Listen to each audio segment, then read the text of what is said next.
Kovai Madurai metro rail திட்டங்கள் நிராகரிக்கப்பட்டதாக வெளியாகும் செய்திகள் தவறானவை என்று தெரிவித்துள்ள தமிழ் மாநில காங்கிரஸ் தலைவர் ஜி.கே. வாசனுக்கு மார்க்சிஸ்ட் கம்யூனிஸ்ட் கட்சி மாநில செயலாளர் சண்முகம் காட்டமாக பதிலளித்துள்ளார். கோவை மதுரை மெட்ரோ ரயில் திட்டங்கள் தொடர்பாக கூடுதல் தகவல்கள் ஆவணங்கள் கேட்கப்பட்டுள்ளதாக ஜி.கே. வாசன் அறிக்கையில் தெரிவித்திருந்தார். இதற்கு பதிலளிக்கும் விதமாக எக்ஸ் தளத்தில் பதிவிட்டுள்ள பே. சண்முகம் அனுமதி மறுப்பா கூடுதல் விவரம் கேட்டுள்ளார்களா என்பதை ஒன்றிய அரசு விளக்கட்டும் என்றும், முந்திக்கொண்டு சப்பை கட்டு கட்டுவதற்கு நீங்கள் ஒன்றிய அரசின் தமிழக ஏஜென்டா என்றும் கேள்வி எழுப்பியுள்ளார். பிரதமர் தமிழ் கற்காதது பிரச்சனை இல்லை, இந்திய குழந்தைகள் அனைவரும் இந்தி கற்க வேண்டும் என்ற அவரது அரசின் கொள்கைதான் பிரச்சனை என்று மார்க்சிஸ்ட் கம்யூனிஸ்ட் எம்பி சு. வெங்கடேசன் எக்ஸ் தளத்தில் பதிவிட்டுள்ளார். கோவையில் இயற்கை வேளாண் மாநாட்டை தொடங்கி வைத்து பேசிய பிரதமர், தமிழை கற்றுக் கொண்டிருக்கலாமே என்று நான் அடிக்கடி நினைத்தது உண்டு. சிறுவயதிலேயே தமிழ் கற்றுக் கொடுத்திருந்தால் மகிழ்ச்சி அடைந்திருப்பேன் என்று குறிப்பிட்டிருந்தார். இதனை விமர்சித்து இந்தி திணிப்பு எதிர்ப்பு என்ற ஹேஷ்டேக்கில் பதிவிட்டுள்ள சு. வெங்கடேசன், இந்தியை திணிக்க மாட்டோம் என்று நீங்கள் இந்தியில் கூட சொல்லுங்கள், அது எங்களுக்கு மிகவும் பிடிக்கும் என்றும் குறிப்பிட்டுள்ளார். இடுகாட்டிற்கு செல்லும் பாதையில் உடலை எடுத்துச் செல்ல அனுமதிக்காததால் 2 நாட்களாக வீட்டு வாசலிலேயே உடல் வைக்கப்பட்ட அவலம் பட்டுக்கோட்டையில் நடந்துள்ளது. நெய்வேலி வடபாதி கிராமத்தைச் சேர்ந்த நடேசன் என்ற 80 வயது முதியவர் 2 நாட்களுக்கு முன் உயிரிழந்தார். அவரது உடலை இடுகாட்டிற்கு கொண்டு செல்ல வேண்டிய நிலையில் குறிப்பிட்ட பாதையில் உள்ள நில உரிமையாளர்கள் உடலை அவ்வழியாக எடுத்துச் செல்ல எதிர்ப்பு தெரிவித்தனர். இதனால் 2 நாட்களாக வீட்டு வாயிலிலேயே உடல் வைக்கப்பட்டது. தகவல் அறிந்து வந்த வருவாய் கோட்டாட்சியர் மற்றும் வட்டாட்சியர் பட்டாதாரர்களிடம் பேச்சுவார்த்தை நடத்தினர். இதனையடுத்து உடல் இடுகாட்டிற்கு கொண்டு செல்லப்பட்டது. தற்சமயமாக ஒரு டெத்து இறந்துருக்கு. இதுக்கு முன்னாடிக்கே 3 டெத்து இறந்துருச்சு. 2 டெத்துக்கு பாதை விட்டாங்க, ஒரு டெத்துக்கு மறித்து அடித்தாங்க. அதனால் மறுபடியும் இந்த டெத்துக்கு நாங்கள் இந்த பாடியை தூக்கலைன்னு நாங்கள் போராட்டம் செஞ்சோம். அதனால மேல் அதிகாரிகள்லாம் நிறைய பேர் வந்தாங்க. இப்பொழுது நீங்கள் தூக்குங்க, தற்சமயத்துக்கு உங்களுக்கு நாங்கள் பாதை எடுத்து தரோம்னு உறுதி வாக்கு கொடுத்துருக்குறாங்க. மதுரையில் சாலையில் கழிவுநீருடன் பெருக்கெடுத்து ஓடும் மழைநீரால் வாகன ஓட்டிகள் கடும் அவதி அடைந்துள்ளனர். மதுரை கல்பாலம் சாலை அருகே உள்ள குமரன் சாலையில் தான் இந்த பாதிப்பு ஏற்பட்டுள்ளது.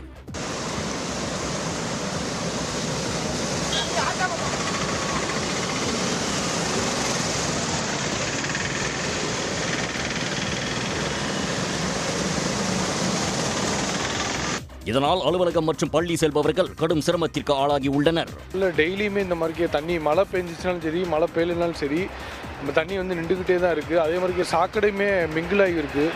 ஆனால் வேலைக்கு போகிறப்ப ஸ்டெகிள் ஆகி நின்றுடும். கார் இருந்தாலும் சரி, பைக்காக இருந்தாலும் சரி, எல்லாமே ஸ்டெகிள் ஆகுது. ரொம்ப பிரதான சாலையில் ஏற்பட்டுள்ள சாக்கடை அடைப்பை சரி செய்ய வேண்டும் என்பதே அப்பகுதி மக்களின் கோரிக்கையாக உள்ளது.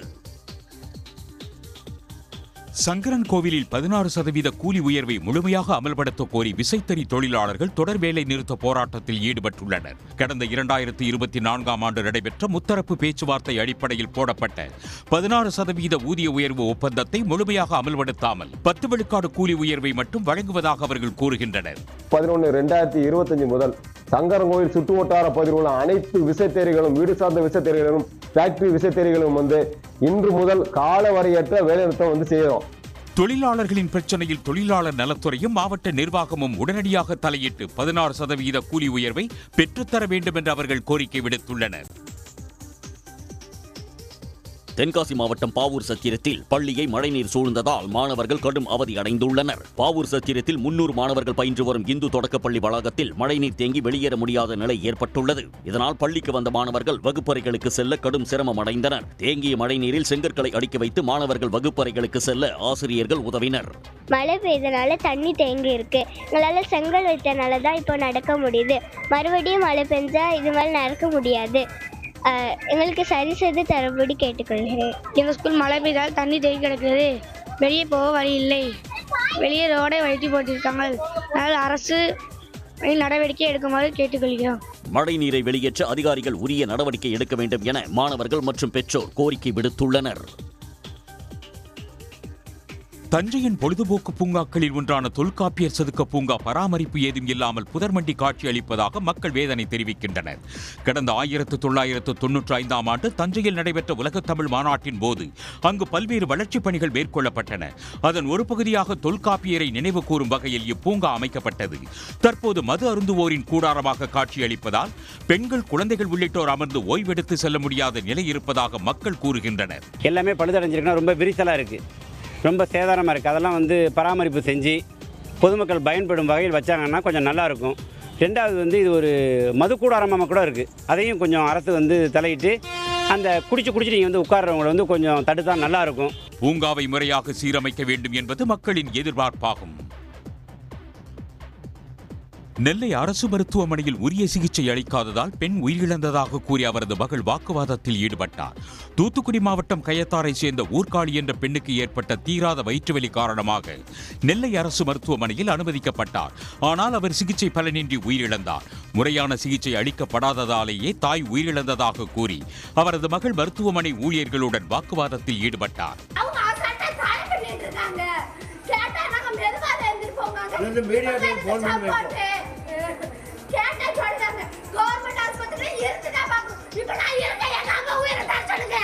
இது தொடர்பாக விசாரணை நடத்த மருத்துவமனை டீன் ரேவதி பாலன் உத்தரவிட்டுள்ளார். உதகை அருகே சோளூர் பகுதியில் தார் சாலை அமைக்கும் பணி மிக மந்தமாக நடைபெறுவதாக மலை கிராம மக்கள் மறியலில் ஈடுபட்டனர். மறியலை கைவிடக் கோரி பேரூராட்சி அலுவலர்கள் பேச்சுவார்த்தை நடத்திய போது கிராம மக்கள் வாக்குவாதத்தில் ஈடுபட்டனர்.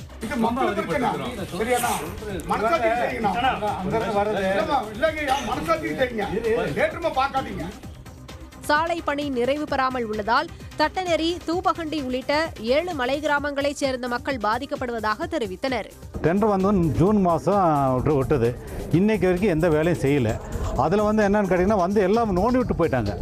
எந்த பஸ்ஸும் போகிறதில்ல. கண்ணர் முக்கார் போகணுன்னா 2 கிலோமீட்டர் வந்து நடந்து போகணும். குழந்தைங்க வந்து ஸ்கூல் வண்டி வரதும் நின்றுச்சு, பஸ்ஸும் போகிறதில்ல. எல்லாம் நடந்து போயிட்டு இருக்கோம். 2 கிலோமீட்டர் வந்து நடந்து தான் போய் வந்துட்டுருக்கணும். உலக பாரம்பரிய வாரத்தையொட்டி கீழடி அருங்காட்சியகத்தில் வெளிநாட்டு சுற்றுலா பயணிகள் உள்பட ஏராளமானோர் குவிந்தனர். வெளிநாட்டு சுற்றுலா பயணிகளும் கீழடி தொல்லியல் அகழாய்வு குறித்து அறிந்து கொள்ளும் வகையில் தமிழ் மட்டுமின்றி ஆங்கிலத்திலும் காணொளி ஒளிபரப்பப்பட்டது. பள்ளி, கல்லூரி மாணவர்கள் அருங்காட்சியகத்தை ஆர்வத்துடன் பார்வையிட்டு சந்தேகங்களை கேட்டு தெரிந்து கொண்டனர். மொத்தமா 6 கேலரி இருக்கு. ஒவ்வொரு கேலரியிலயும் ஒவ்வொரு வீடியோவா போட்டு காமிக்கிறாங்க. யாருமே எக்ஸ்பிளைன் பண்ண தேவையில்லை, அவங்களே எக்ஸ்பிளைன் பண்ணி சூப்பரா சொல்லி கொடுக்குறாங்க. எல்லாமே புரியுது. ஆடவர் ஹாக்கி ஜூனியர் உலகக்கோப்பை தொடரில் விளையாட சென்னை வந்த அர்ஜென்டினா அணிக்கு உற்சாக வரவேற்பு அளிக்கப்பட்டது. 14வது ஜூனியர் ஆடவர் ஹாக்கி உலகக்கோப்பை தொடர் வரும் 28ஆம் தேதி முதல் டிசம்பர் 10ஆம் தேதி வரை சென்னை மற்றும் மதுரையில் நடைபெற உள்ளது. இந்த நிலையில் இத்தொடரில் கலந்து கொள்ளும் அர்ஜென்டினா அணி வீரர்கள் சென்னை வந்தடைந்தனர். அவர்களுக்கு தமிழ்நாடு விளையாட்டு மேம்பாட்டு ஆணையம் சார்பில் உற்சாக வரவேற்பு அளிக்கப்பட்டது.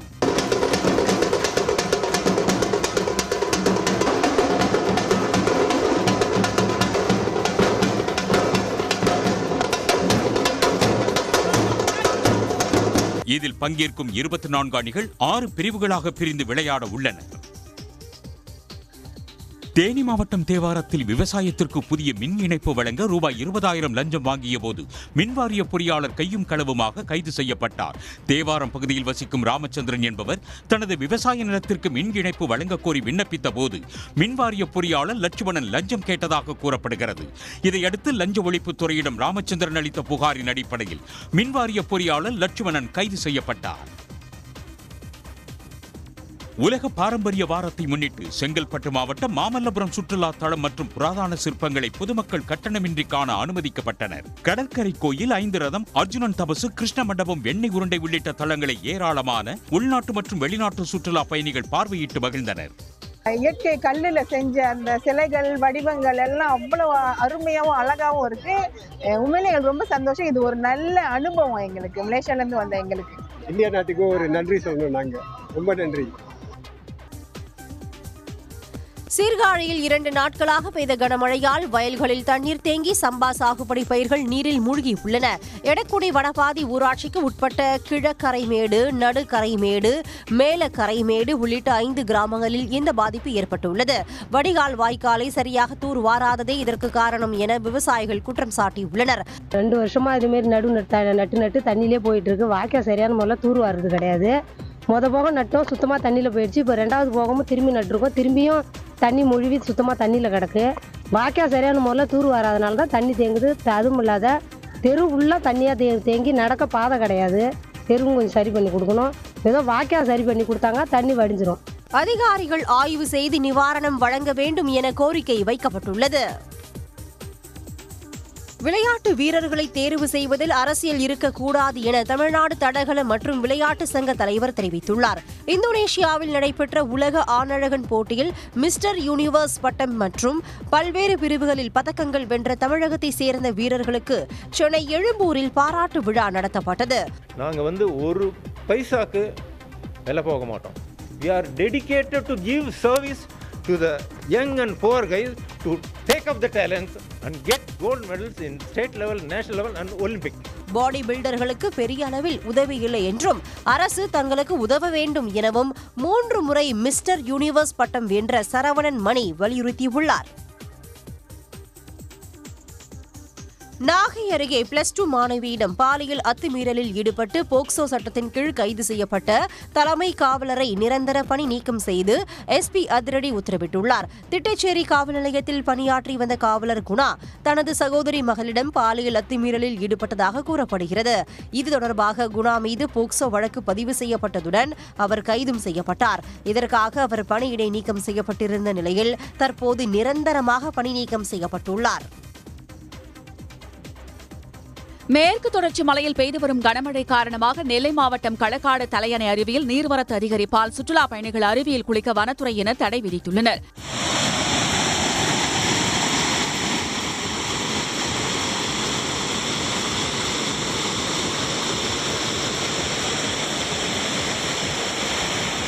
களக்காடு தலையணை அருவியில் நீர்வரத்து சீராகும் வரை தடை தொடரும் என வனத்துறையினர் அறிவித்துள்ளனர். இதனால் சுற்றுலா பயணிகள் ஏமாற்றம் அடைந்துள்ளனர். சென்னை கோயம்பேடு காய்கறி சந்தையில் குழந்தை தொழிலாளர்களாக வேலை செய்து வந்த 16 பேரை தொழிலாளர் நலத்துறை அதிகாரிகள் மீட்டனர். குழந்தை தொழிலாளர்கள் வேலை செய்வதாக கிடைத்த தகவலை அடுத்து தொழிலாளர் நலத்துறை உதவி ஆணையர் பழனி தலைமையில் 25 அதிகாரிகள் அதிரடி சோதனையில் ஈடுபட்டனர். இதையடுத்து மீட்கப்பட்ட 16 குழந்தை தொழிலாளர்கள் ராயபுரம் அரசு காப்பகத்தில் ஒப்படைக்கப்பட்ட நிலையில் சிறுவர்களை வேலைக்கு அமர்த்திய கடையின் உரிமையாளர்கள் மீது வழக்கு பதிவு செய்யப்பட்டு அபராதம் விதிக்கப்பட்டுள்ளது.